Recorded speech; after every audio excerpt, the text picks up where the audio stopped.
नमस्कार। आज हम एक ऐसे कॉन्सेप्ट पर बात कर रहे हैं जो भारत में गवर्नेंस मतलब शासन का तरीका शायद पूरी तरह बदल दे। ये है एआई गवर्नमेंट ऑपरेटिंग सिस्टम या कह लें एआई गव ओएस। हमारे पास इस पर एक डिटेल रिपोर्ट है, तो आज हम इसी में थोड़ा गहरा उतरेंगे, समझने की कोशिश करेंगे कि ये एआई गव ओएस आखिर है क्या, भारत इसके लिए कितना तैयार है और हाँ, इसमें क्या चुनौतियां या पेच हो सकते हैं। सोचिए जरा, एक ऐसी सरकारी व्यवस्था जो सिर्फ रिएक्ट न करे बल्कि प्रोएक्टिव हो, जरूरतें पहले ही समझ लें, शायद प्रिडिक्टिव भी हो जाए। तो चलिए शुरू करते हैं। तो सबसे पहले ये एआई गव ओएस है क्या चीज? मतलब ये कोई एक सॉफ्टवेयर तो नहीं है ना? नहीं, बिल्कुल नहीं। इसे आप ऐसे समझिए कि ये एआई सिस्टम्स, डेटा प्लेटफॉर्म्स और जो नागरिक इंटरफेस है उन सब का एक मिला जुला जुड़ा हुआ इकोसिस्टम है। और हाँ, ये पारंपरिक ई गवर्नेंस से काफी आगे की चीज है। ई गवर्नेंस में तो हम मौजूदा दफ्तरी काम को बस डिजिटल कर देते हैं, है ना? एआई गोवोस तो प्रक्रियाओं को इंटेलिजेंस का इस्तेमाल करके पूरी तरह से रीडिजाइन करने की बात है। अच्छा, तो ये वो गवर्नमेंट एक प्लेटफॉर्म के तौर पर वाली बात हो गई, जैसे आजकल टेक कंपनियां करती हैं। हाँ, कुछ वैसा ही कह सकते हैं। आप इसकी 3 मुख्य परतें या लेयर्स सोच सकते हैं। पहली है डेटा लेयर। ये बिल्कुल नींव की तरह है। इसमें एनडीए मतलब national data and analytics platform और ऐसे ही दूसरे स्रोतों से डेटा आता है। फिर दूसरी है इंटेलिजेंस लेयर। यहीं पर सारा एआई और एमएल वाला काम होता है, मॉडल्स यहीं चलते हैं। और यहाँ ये समझना जरूरी है कि व्याख्या करने योग्य एआई मतलब एक्सप्लेनेबल एआई बहुत जरूरी होगा। ऐसा एआई जिसके फैसलों को हम समझ सकें। और तीसरी है इंटरफेस लेयर, यानी वो जरिया जिससे नागरिक सरकार से इंटरैक्ट करेंगे। ये आवाज हो सकती है, टेक्स्ट हो सकता है, कोई ऐप हो सकता है। और एक बहुत जरूरी बात, ये कोई एक बड़ा सेंट्रलाइज सिस्टम नहीं होगा। ये एक फेडरल मॉडल की तरह होगा, मतलब अलग अलग विभाग, राज्य अपने सिस्टम्स बनाकर आपस में जोड़ सकेंगे। अच्छा, ये फेडरल वाला पॉइंट इंटरेस्टिंग है, लेकिन आम नागरिक के इसका मतलब क्या है? आपने कहा रिएक्टिव से प्रोएक्टिव और प्रिडिक्टिव, ये कैसे होगा? हाँ, देखिए मतलब काफी गहरा है। रिएक्टिव तो हुआ कि आपने अर्जी दी तब सरकार ने काम किया, जो अभी ज्यादातर होता है। प्रोएक्टिव का मतलब है कि सिस्टम आपकी जरूरत का अंदाजा पहले ही लगा ले। जैसे मान लीजिए किसी की उम्र 60 साल हुई तो सिस्टम खुद ही पेंशन प्रक्रिया शुरू कर दे बिना उनके अप्लाई किए। अरे वाह, ये तो कमाल हो जाएगा।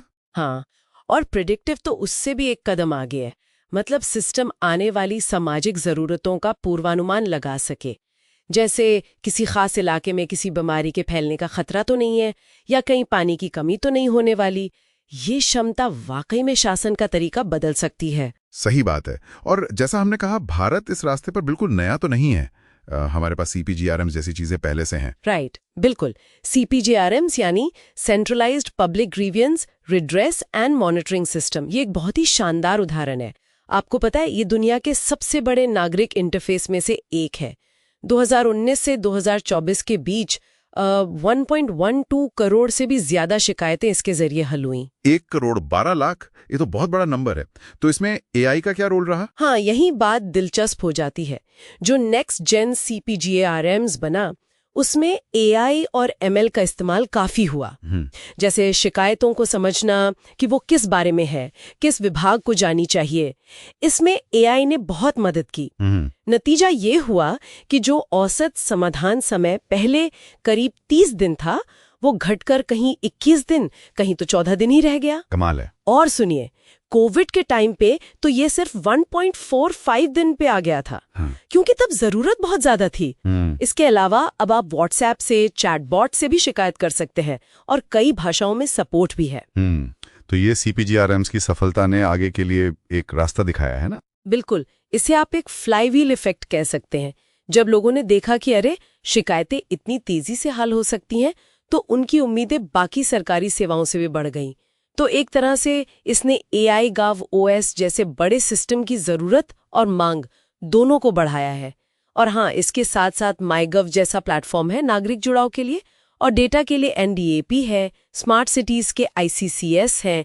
ये सब मिलकर नींव बना रहे हैं। भारत का तरीका भी थोड़ा अलग है, जिसे कहते हैं मॉड्यूलर और प्रॉब्लम फर्स्ट। मतलब पहले एक समस्या पकड़ो, उसका समाधान बनाओ, उसे सफल बनाओ, फिर उसे बड़े सिस्टम से जोड़ो। छोटे छोटे सफल मॉड्यूल बनाकर उन्हें इंटीग्रेट करना। सही है। तो अगर ये सब होता है तो नागरिकों के लिए भविष्य कैसा दिखेगा? आपने शुरू में अदृश्य इंटरफेस की बात की थी, वो क्या है? हाँ, अदृश्य इंटरफेस का मतलब है कि सरकारी सेवाएं इतनी आसान और बिना रुकावट के मिले कि आपको ज्यादा कुछ करना ही न पड़े। जैसे सक्रिय सेवा, सिस्टम आपकी जरूरत खुद समझ गया और सेवा आप तक पहुंच गई बिना मांगे। फिर है हाइपो पर्सनलाइजेशन, मतलब सेवाएं आपकी जरूरत, आपकी भाषा, आपकी साक्षरता के स्तर के हिसाब से मिले। ये तो बहुत जरूरी है भारत जैसे देश के लिए। बिल्कुल। और ओमनी चैनल अनुभव, मतलब आप शिकायत ऐप पर शुरू करें, फिर जरूरत पड़े तो कॉल सेंटर पर बात करें और उन्हें पता हो कि आपने ऐप पर क्या कहा था। आपको बार बार पूरी कहानी न बतानी पड़े। लक्ष्य यही है कि सरकारी काम इतने पीछे सीमलेसली चलते रहें कि आपको पता भी न चले। क्या दुनिया में कहीं ऐसा हो रहा है? कोई उदाहरण है? हाँ, कुछ देश इस दिशा में काफी आगे हैं। सिंगापुर का स्मार्ट नेशन इनिशिएटिव एक अच्छी मिसाल है। उन्होंने विश्वास बनाने पर बहुत जोर दिया है।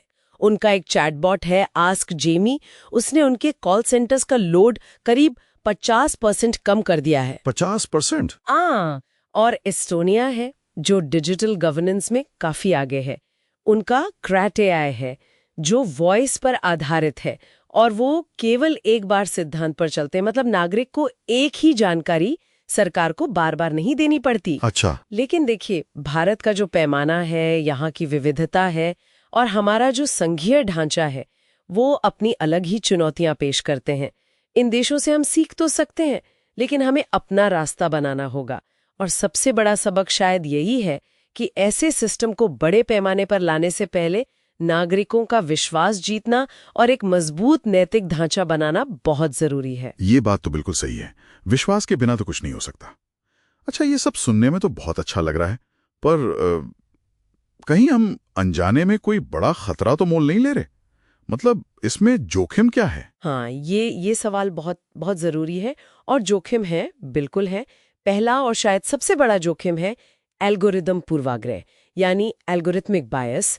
अगर एआई सिस्टम को ऐसे डेटा पर ट्रेन किया गया जिसमें पहले से ही सामाजिक भेदभाव या पक्षपात मौजूद है, तो वो एआई उन भेदभावों को खत्म करने के बजाय और ज्यादा पक्का कर सकता है और बड़े पैमाने पर कर सकता है। ये तो गंभीर बात है। दूसरा बड़ा मुद्दा है डेटा गोपनीयता का। एक तरफ हमारे पास डीपीडीपीए यानी digital personal data protection act जैसे कानून है जो नागरिक के डेटा की सुरक्षा की बात करते हैं। दूसरी तरफ एआई गवर्नेंस जैसे सिस्टम को काम करने के लिए बहुत सारे डेटा के विश्लेषण की जरूरत होगी। तो इन दोनों के बीच सही संतुलन कैसे साधा जाए, ये एक बड़ी चुनौती है। और वो निगरानी वाला डर कि कहीं ये सब मिलकर एक बड़ी निगरानी मशीन ना बन जाए। बिल्कुल, ये तीसरा बड़ा जोखिम है। व्यक्तिगत स्वतंत्रता और राष्ट्रीय सुरक्षा या सरकारी दक्षता के बीच वो सही रेखा कहाँ खींची जाए, ये हमेशा से एक मुश्किल सवाल रहा है और एआई के आने से ये और जटिल हो गया है। और चौथा है एल्गोरिदम जवाबदेही, यानी एल्गोरिथमिक अकाउंटेबिलिटी। अगर कोई एआई सिस्टम कोई फैसला लेता है, मान लीजिए किसी की सब्सिडी रोक देता है, तो ये समझना जरूरी है कि वो फैसला क्यों लिया गया। कई बार एआई सिस्टम ब्लैक बॉक्स की तरह होते हैं, हमें ठीक पता नहीं चलता कि अंदर क्या हुआ। तो अगर फैसला गलत है तो उसकी अपील कहाँ होगी, कैसे होगी, इसकी व्यवस्था बनानी होगी। और यहाँ एक और बात समझने वाली है।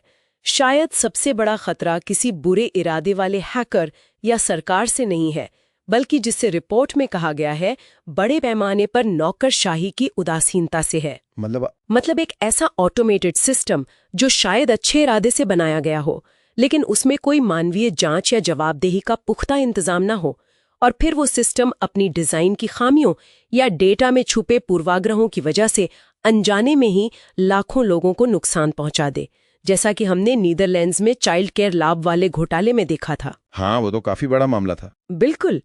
इसलिए हमें ऐसी व्यवस्था बनानी होगी जिसमें सक्रिय जवाबदेही हो, मतलब सिस्टम में चेक और बैलेंस हो, इंसानी निगरानी हो और अपील के मजबूत रास्ते हो।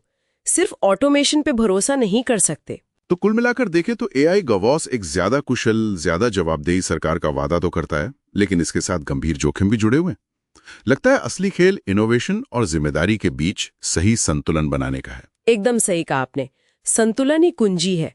और रास्ता शायद यही है कि इसे धीरे धीरे सोच समझकर लागू किया जाए।